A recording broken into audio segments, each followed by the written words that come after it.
Perkenalkan, saya Siti Yuningsih. Saya kelas B5 semester 2 akan menjelaskan materi tentang akhlak dalam rukun Islam untuk memenuhi tugas dari mata kuliah akhlak tasawuf dengan dosen pembimbing Ibu Siti Maria Munjiat. Berikut penjelasannya. Baik, bismillahirrahmanirrahim. Nabi kita, Nabi Muhammad SAW telah menjelaskan tujuan diutusnya beliau sebagai Rasul adalah untuk innama bu'ithu utammimal makarimal akhlak, yang artinya sesungguhnya aku diutus untuk menyempurnakan akhlak yang mulia. Agama adalah akhlak yang baik. Begitu pula pentingnya agama, pentingnya akhlak dalam agama kita, yaitu agama Islam, seakan-akan tidak ada ajaran kecuali akhlak. Oleh karena itu, akhlak menjadi landasan hidup dan pijakan dalam berbicara, bersikap, dan berperilaku.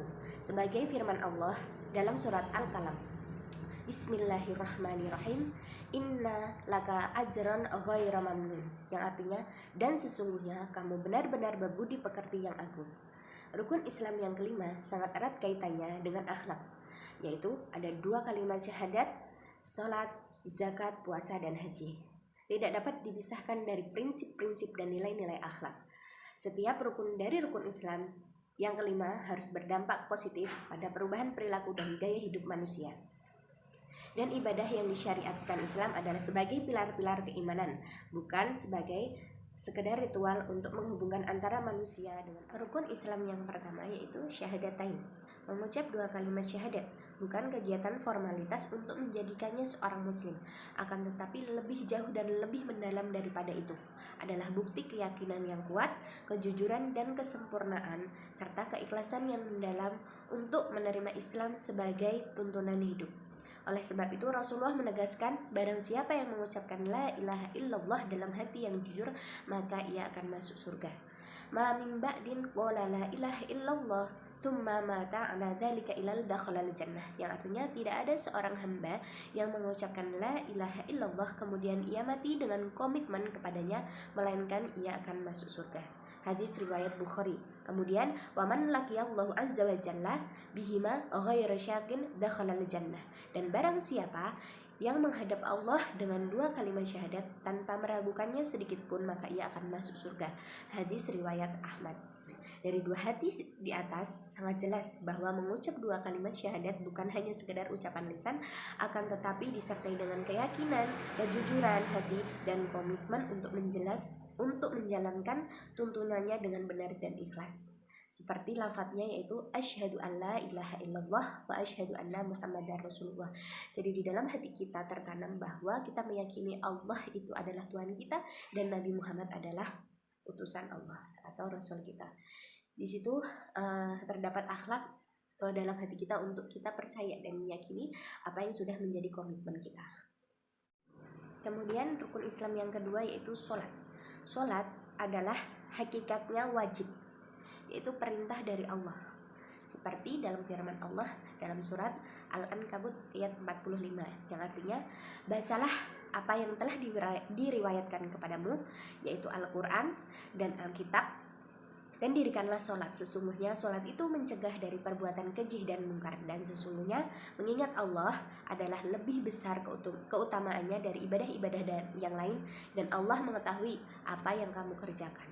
Riwayat Nabi yang menjelaskan, sesungguhnya aku menerima sholatnya seorang yang tawadu karena keagunganku, tidak sombong terhadap makhlukku, dan terus-menerus melakukan maksiat terhadapku, menghabiskan siangnya untuk berzikir kepadaku, menyayangi orang-orang miskin, ibnu sabil, dan janda, serta menyantuni orang-orang yang terkena musibah.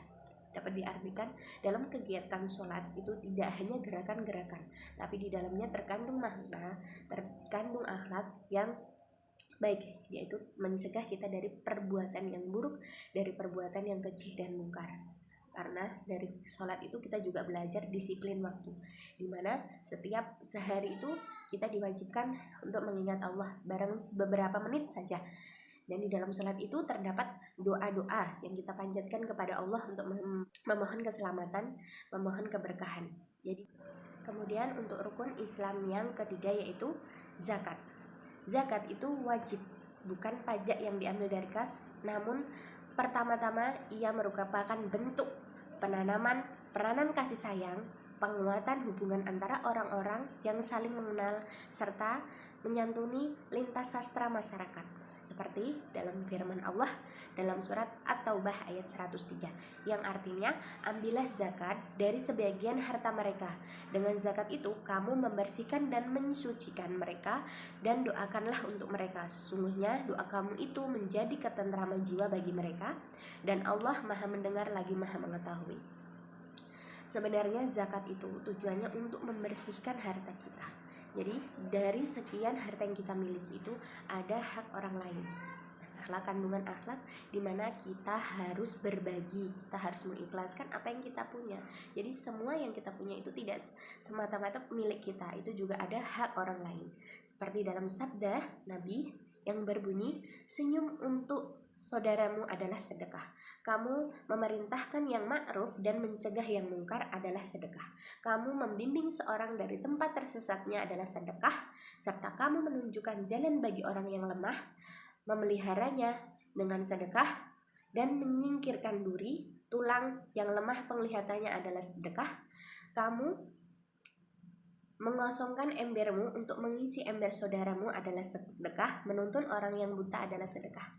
Jadi sesederhana itu, sedekah itu tidak hanya berupa harta atau tidak hanya berupa benda. Perilaku kita, mulai dari membantu, memberi, bahkan menyingkirkan sesuatu yang menurut kita itu berbahaya bagi orang lain merupakan sedekah. Nah, kemudian untuk yang keempat yaitu adalah puasa. Puasa dalam Islam itu juga mensyariatkan ibadah, tidak hanya dipandang sebagai larangan makan dan minum untuk waktu tertentu, namun dianggap sebagai tahapan larangan bagi jiwa manusia untuk menahan syahwatnya, menahan nafsunya. Seperti dalam hadis Rasulullah yang berbunyi, bukanlah puasa itu hanya sekedar tidak makan dan tidak minum. Puasa itu adalah meninggalkan ucapan yang sia-sia, yang kotor dan jorok. Jika seseorang menyakitimu atau mencacimu atau berbuat jahil kepadamu, maka katakanlah aku sedang berpuasa. Begitu besar yaitu makna di dalam puasa. Puasa tidak hanya menahan lapar dan haus dalam satu hari itu, tapi juga di dalamnya terkandung akhlak, bahwa kita harus bersabar menahan hawa nafsu kita, bersabar untuk merasakan apa yang dirasakan orang-orang yang tidak memiliki seperti mereka. Kita merasakan apa yang mereka rasakan. Mereka tidak makan, mereka sulit untuk makan, mereka sulit untuk minum. Itu yang kita ambil dari makna berpuasa. Dalam firman Allah juga mengatakan, ya ayyuhalladzina amanu kutiba alaikumusiyama kama kutiba alal ladzina min qablikum la'allakum tattaqun. Diwajibkan kepada kalian berpuasa sebagaimana diwajibkan kepada orang-orang sebelum kamu agar kamu bertakwa. Jadi puasa itu juga untuk meningkatkan takwa kita kepada Allah. Maknanya lebih mendalam dari sekedar menahan hawa nafsu, tapi di dalamnya juga menanamkan kita untuk kita lebih meningkatkan kesabaran dan ketakwaan kita kepada Allah. Kemudian untuk yang terakhir yaitu haji.